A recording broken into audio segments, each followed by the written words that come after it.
এখন বাজছে 1:40। এই দেখো বারোহারা স্টেশন, আমরা ছেড়ে বেরিয়ে গেলাম। এই ট্রেনটা বারোহারা থেকে যাবে সাহেবগঞ্জ।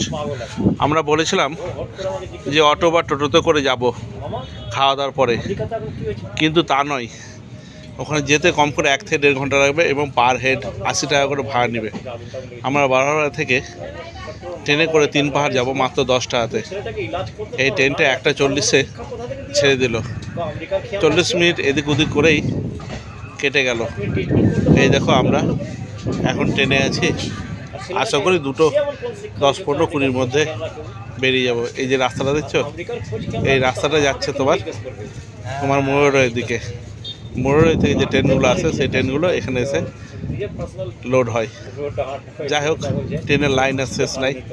চলো যাই তাহলে। 3 পাহাড় যাওয়ার পথে অনেক পাহাড় পড়বে, তুমি দেখে শেষ করতে পারবে না এত পাহাড়।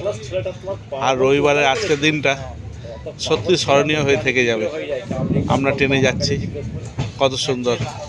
এই তো আমাদের সঙ্গে একজন আছে যিনি প্রয়াগরাজ কুম্ভ মেলাতে যাচ্ছে। এই দেখো, চলো যাই 3 পাহাড়।